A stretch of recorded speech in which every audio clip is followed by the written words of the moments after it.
सुरजन बहुत ही गरीब था। गरीबी इतनी थी कि ना पहनने को गर्म कपड़ा था और ना ही खाने को भोजन नसीब होता था। ठंड इतनी भयंकर थी कि हड्डियां तक जम जाती थीं। हवा में बर्फ के कांटे चुभते थे और रातें ऐसी कि बिना आग के जीना मुश्किल हो जाता। सुरजन के पास अपनी कोई जमीन नहीं थी। वो दूसरों की जमीन पर मजदूरी करता था, लेकिन सर्दियों में काम मिलना बंद हो जाता क्योंकि खेत बर्फ से ढक जाते और मजदूरों की उंगलियां सुन्न पड़ जाती।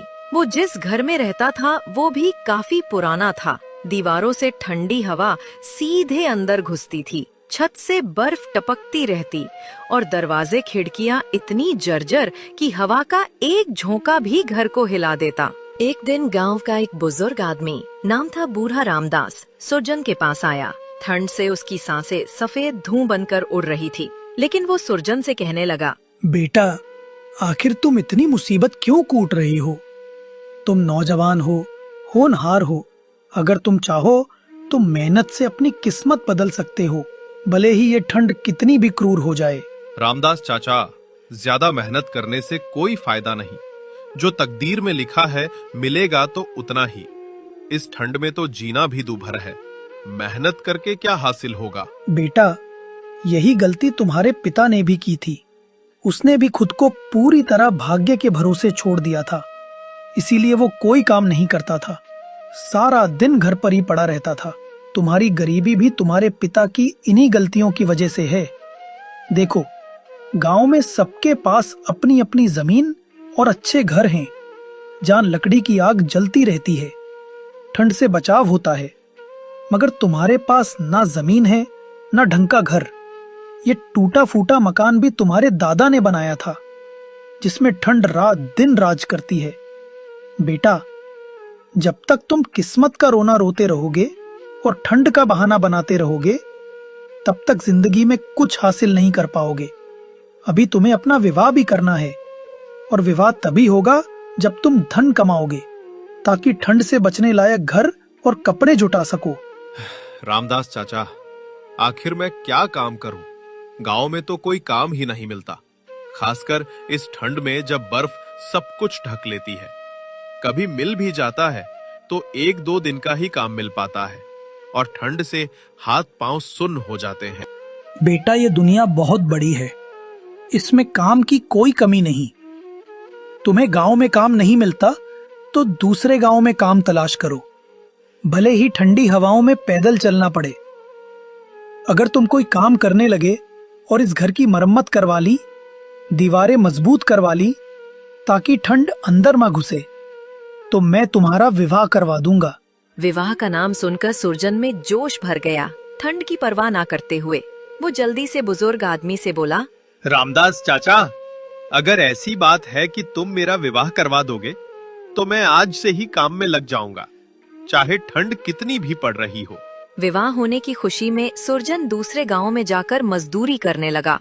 वो कई महीनों तक काम करता रहा, ठंडी सुबहों में उठकर बर्फीली हवाओं में भी मेहनत करता। जब उसके पास अच्छा खासा धन इकट्ठा हो गया तो उसने अपने घर की मरम्मत करवा ली, दीवारें ऊंची की, छत मजबूत की ताकि ठंड का कहर अब अंदर ना आए। अब उसके पास सब कुछ था जिससे वो विवाह कर सके। गरम कपड़े, आग की व्यवस्था। उसे समझ आ गया कि मेहनत से किस्मत बदली जा सकती है, ठंड को भी हराया जा सकता है।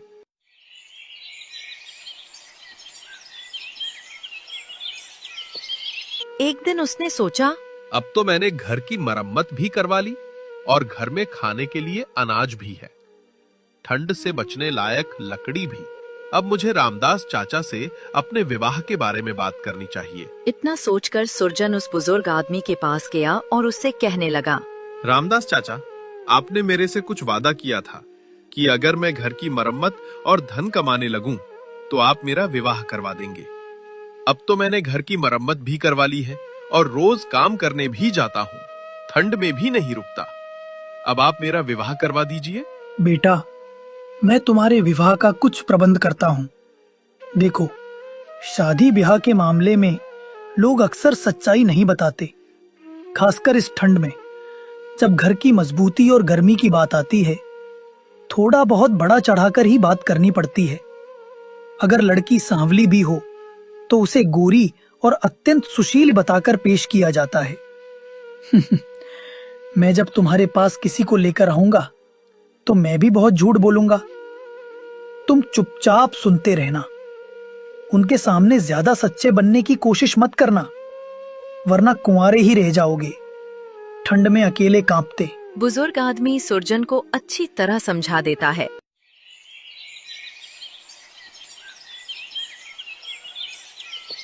कुछ दिनों बाद एक आदमी को लेकर सुरजन के घर आता।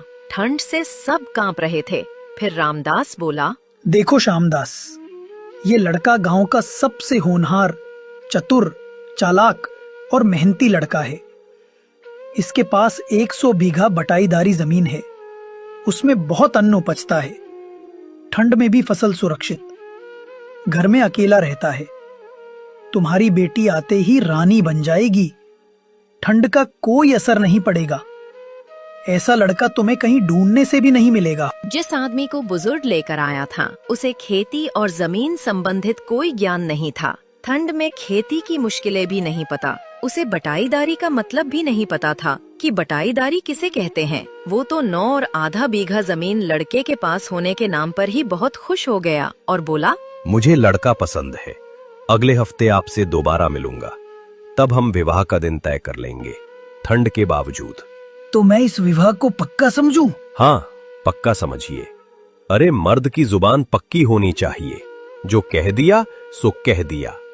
अब अपनी बात से पलटना नहीं है। मैं अभी इस विवाह को पक्का करता हूँ। अगले हफ्ते विवाह का दिन तय हो जाएगा। वो आदमी बहुत खुश हुआ और अपने घर लौट गया और खुश होता हुआ अपनी पत्नी से कहने लगा, भाग्यवान, आज मैं बहुत खुश हूँ। हमारी बेटी का रिश्ता एक अच्छे घर में पक्का कराया हूँ। लड़का अमीर है, घर में अकेला है और उसके पास अपनी बटाईदारी की 9 बीघा जमीन है। खाने पीने की कोई कमी नहीं होगी। ठंड में भी गर्मी रहेगी। क्या बेवकूफी की बातें करते हो? बटाईदारी का असली मतलब जानते हो? मैं किसान की बेटी हूँ। मुझे बटाईदारी का मतलब अच्छी तरह मालूम है और ठंड में उसकी मुश्किलें भी। वो जमीन उसकी नहीं है, किसी जमींदार से 1 साल के लिए आधे हिस्से पर ली हुई है। फसल का आधा हिस्सा उसे मालिक को देना होगा और आधा खुद रखेगा। तो क्या हुआ? तब भी लड़का ठीक ही है। कहाँ ठीक है? उस जमीन की कोई गारंटी नहीं। अगले साल मालिक चाहे तो किसी और को दे देगा। ठंड में फसल खराब हो जाए तो कुछ नहीं बचेगा। तब उस लड़के के पास मजदूरी करने के अलावा और कुछ नहीं बचेगा। देखो, मैं साफ साफ कह रही हूँ, वो किसान नहीं मजदूर है और मैं अपनी बेटी की शादी किसी मजदूर से नहीं करूँगी जो ठंड में कांपता रहे। लेकिन भाग्यवान, मैं तो जुबान दे आया हूँ, अब कैसे मुकर सकता हूँ? मुझसे ऐसी मूर्खता की बातें मत करो। अगर सच में उसके पास जमीन है तो उसे मालिक होने का कागज मांग। देखना, वो तुरंत दुम दबाकर भाग जाएगा, ठंड से बचने का बहाना बनाकर। अगर ऐसी बात है तो मैं कल ही जाऊंगा और उससे जमीन का मालिक होने के कागज मांगूंगा।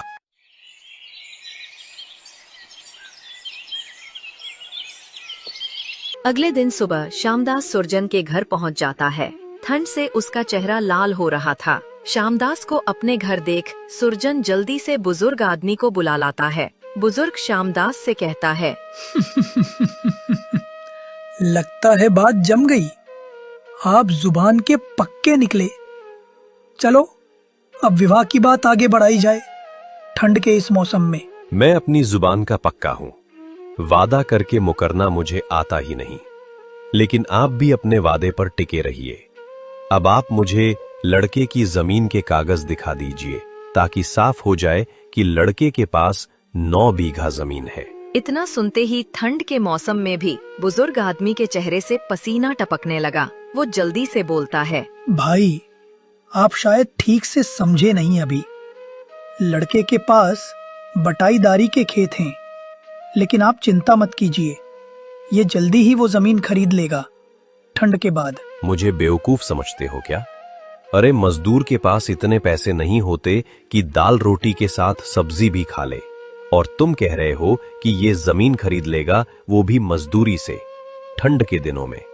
मैंने अपनी आंखों से देखा है, मजदूरी करने वाले जिंदगी भर खेत में पसीना बहाते रहते हैं, ठंड में कांपते, लेकिन सुख का एक दिन भी नसीब नहीं होता। तो क्या मैं ये रिश्ता पक्का मान लूं? शर्म नहीं आती तुम्हें झूठ बोलकर?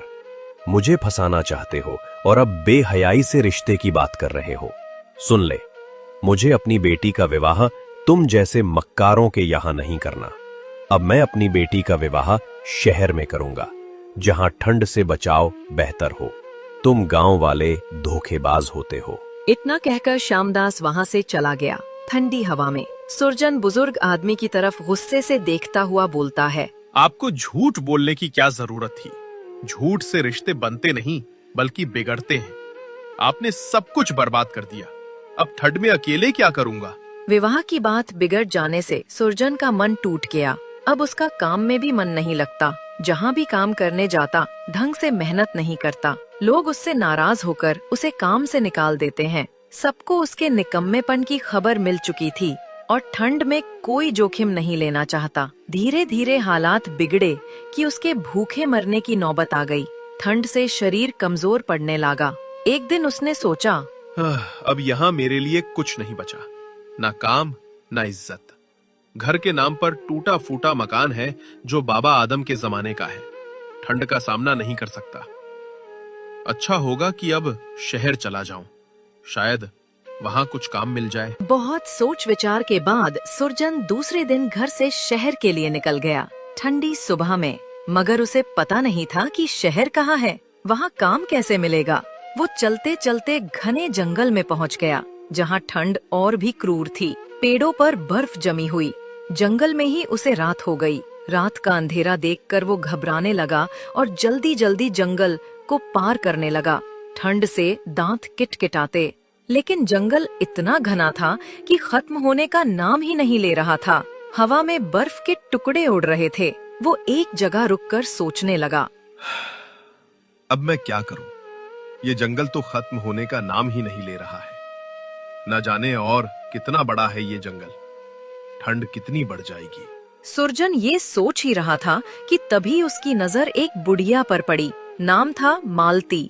गाय को लेकर जा रही थी। ठंड से उसकी साड़ी पर बर्फ जम रही थी। ये देख सुरजन की जान में जान आई। जरूर ये बुढ़िया इस जंगल में रहती है। अब रात में मैं इस बुढ़िया के घर ठहर सकता हूँ। भले ही ये मुझे भोजन न दे, लेकिन रहने के लिए आसरा तो जरूर दे सकती है, ठंड से बचने को। सुरजन चुपचाप बुढ़िया के पीछे चलने लगा। कुछ दूर चलने के बाद सुरजन ने देखा कि जंगल में एक छोटा सा घर है और उस घर के बराबर में एक छोटी सी झोपड़ी है। बुढ़िया ने गाय को झोपड़ी में बंद कर दिया और खुद घर के अंदर जाने लगी। सुरजन जल्दी से बुढ़िया के पास गया। सुरजन को देखकर बुढ़िया हैरान रह गई। वो सुरजन से कहने लगी, अरे कौन हो तुम और यहाँ कैसे आना हुआ? आज से पहले कभी नौजवान को इस जंगल में आते नहीं देखा, खासकर इस ठंड में। काकी, मेरा नाम सुरजन है। मैं बहुत गरीब आदमी हूँ। मेरा गुजारा गांव में नहीं हो पा रहा था। ठंड में जीना दूभर हो गया। इसीलिए मैं शहर में काम की तलाश में जा रहा हूँ। लेकिन मुझे शहर जाने से पहले ही जंगल में रात हो गई है। क्या आप मुझे रात भर के लिए अपने यहाँ रुकने दे सकती हो? देखो, मैं तुम्हें जानती पहचानती नहीं हूँ, इसलिए मैं तुम्हें अपने घर में रुकने नहीं दे सकती हूँ। इसलिए अच्छा यही होगा कि तुम अपने रहने के लिए कहीं और जगह तलाश करो। काकी, इस जंगल में मैं कहाँ जगह तलाश करूं? मुझे नहीं लगता कि कोई और भी इस जंगल में रहता होगा ठंड में। काकी, अगर आप कहो तो मैं गाय की झोपड़ी में रह लूंगा और ठंड सह लूंगा। क्या तुम मुझे मूर्ख समझते हो जो तुम्हें गाय की झोपड़ी में रहने दूं? मैं तुझे जानती नहीं पहचानती नहीं। तेरा क्या भरोसा तू मेरी गाय को चुरा कर भाग जाए तो? इसलिए मैं तुझे गाय की झोपड़ी में नहीं रख सकती। काकी, ऐसा मत कहो। मैं चोर नहीं हूँ। मैं तो बहुत भला और ईमानदार आदमी हूँ। अगर आप मुझे यहाँ नहीं रहने दोगी तो मैं कहाँ जाऊंगा? जंगल में मुझे जंगली जानवर खा जाएंगे या ठंड से मर जाऊंगा। जंगली जानवर खा जाएंगे तो इसमें मैं क्या करूं? जंगल में तो रोज ही खूंखार जानवर, जीव जंतु और आदमी को मारकर खाते रहते हैं। अब मैं सभी को बचाते थोड़ी फिरूंगी। तू यहाँ से चला जा, मरे या जिए मुझे इससे कोई मतलब नहीं। बुढ़िया की बात सुनकर सुरजन समझ गया कि ये बुढ़िया बहुत बेरहम औरत है। इसको किसी से कोई फर्क नहीं पड़ता। जानवरों के बीच रहते रहते खुद भी जानवर जैसी हो गई है। ठंड ने इसे कठोर बना दिया। अगर ये मुझे अपने घर में एक रात ठहरने की इजाजत दे देती तो इसका क्या बिगड़ जाता। आखिर रात भर की ही तो बात थी। सुरजन यह सोच ही रहा था कि बुढ़िया उससे बोली, सुनो, थोड़ी देर यहीं खड़े होकर मेरा इंतजार करो ठंड सहते हुए। मैं अपनी बेटी से पूछ कर आती हूँ कि तुम्हें रात रुकने देना है या नहीं। बुढ़िया की बात सुनकर सुरजन समझ गया कि बुढ़िया उसे रोकने के लिए इतना नखरा क्यों कर रही थी। बुढ़िया अपनी बेटी के पास गई और बोली, अरे कावेरी, बाहर एक लड़का खड़ा है, हमारे घर में ठहरना चाहता है। तू एक बार उसे देख ले, अगर तुझे पसंद आ जाए तो मैं उसे यहाँ रुकने के लिए कह दूंगी। माँ, इसमें पसंद नापसंद की कौन सी बात है। उसे रात भर के लिए यहाँ रुकने दो। बेचारा बहुत परेशान है, ठंड से कांप रहा। बेवकूफों जैसी बातें मत कर, तू उसे एक बार देख तो सही। माँ, आप भी हद करती हो। मैं उसे देखकर क्या करूँगी? मुझे क्या उसे विवाह करना है? हाँ, तुझे उसे विवाह ही करना है। अब तेरी विवाह की उम्र हो गई है और मुझे तेरे विवाह की चिंता होने लगी है, ठंड में अकेली। ये लड़का बहुत भोला और ईमानदार है। ऐसा लड़का बार बार नहीं मिलता, ठंड में भी मेहनती। इसलिए मेरी बात मान और उस लड़के को देख ले। तू नहीं जानती कि इसे भगवान ने तेरे लिए भेजा है, वरना कितने साल गुजर गए, यहाँ कोई नहीं आया। कावेरी भी विवाह करना चाहती थी। वो तो सिर्फ अपनी माँ के सामने फिजूल में बनकर दिखा रही थी। माँ, मैं लड़के को देख चुकी हूँ, वो मुझे पसंद है। मैं उससे विवाह को तैयार हूँ। अपनी बेटी की बात सुनकर बुढ़िया बाहर आई और सुरजन से बोली, बेटा, तू मेरे घर में रह सकता है, अंदर आजा, ठंड से बच। बुढ़िया ने सुरजन को घर के अंदर बुला लिया, जहाँ थोड़ी आग जल रही थी। सुरजन ने सोचा, बड़ी मुश्किल से बुढ़िया उसे घर में रोकने के लिए राजी हुई है, इसलिए उसकी बेटी की तरफ आंख उठाकर भी नहीं देखेगा। सुरजन सिर झुकाए घर में बैठा रहा, ठंड से अभी भी कांपता। सुरजन को इस तरह देखकर बुढ़िया बोली, बेटा, तुम तो बड़े शर्मीले हो, नजर उठाकर भी नहीं देखते। काकी, मुझे लड़कियों से बहुत शर्म आती है। सामने पड़ते ही घबरा जाता हूँ। समझ नहीं आता कि क्या करूँ। और जब तुम्हारा ब्याह होगा तब अपनी पत्नी का सामना कैसे करोगे ठंडी रातों में? यही सोचकर तो डर लगता है काकी। अरे इसमें डरने की क्या बात, लड़की कोई खतरनाक जानवर थोड़ी है जो वो तुझे खा जाएगी। वो तो बहुत ही कोमल और दिल की सच्ची होती है। अब तुम खाना खाकर आराम करो, कल सुबह तुम्हें शहर भी तो जाना है, ठंडी राह पर। सुरजन को कभी इतना पैदल चलने की आदत नहीं थी, ठंड में तो और मुश्किल। इसलिए आज वो काफी थक गया था। थकान से वो बिस्तर पर पड़ते ही गहरे नींद में डूब गया, ठंड भूलकर। अगली सुबह वो खुद से नहीं जाग पाया। बुढ़िया की बेटी कावेरी ने आकर उसे जगाया तो वो हड़बड़ाकर उठा और बोला, अरे माफ करना, मुझे उठने में थोड़ी देर हो गई। मुझे तो बहुत दूर जाना है ठंड में। इतना कहकर सुरजन जाने लगा, लेकिन कावेरी ने उसे रोक लिया। आप ऐसे कैसे जा सकते हैं? कुछ जानते भी हो? मैंने रात में सपना देखा। सपने में मेरा आपसे विवाह हो चुका था। अब आप मेरे पति हैं, इसलिए आप मुझे छोड़कर नहीं जा सकते। ये आप क्या कह रही हो? सपना सच थोड़ी होता है। मैंने सुना है सुबह का सपना सच होता है, इसलिए अब मैं आपकी पत्नी हूँ और आप मेरे पति। मैं नहीं मानता, तुम पागल हो गई हो। मैं जा रहा हूँ। देखो, आप यहाँ से नहीं जा सकते। अगर चले गए तो मैं अपनी जान दे दूंगी। ऐसा गजब मत करना। मैं रुक जाता हूँ, मगर तुम्हारी माँ तुम्हें छोड़ेगी नहीं। माँ कुछ नहीं कहेंगी।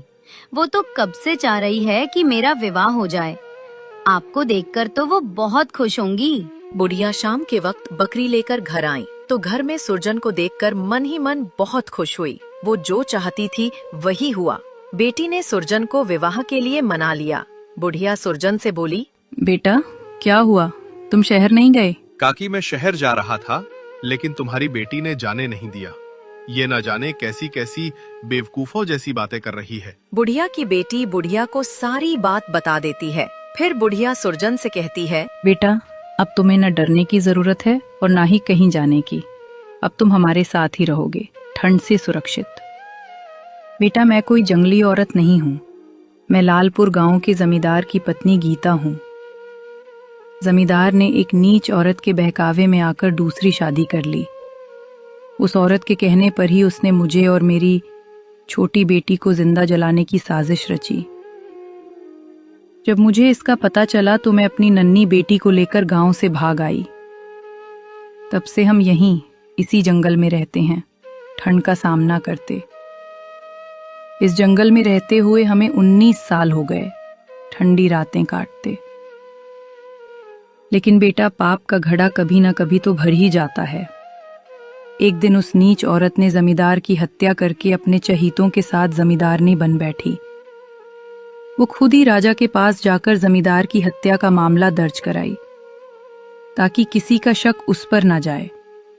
लेकिन राजा के गुप्तचरों ने सब राज खोल दिए। असली हत्यारनी वो नीच औरत ही निकली। तब राजा के सैनिकों ने उसे पकड़ लिया और जल्द ही उसे फांसी हो जाएगी।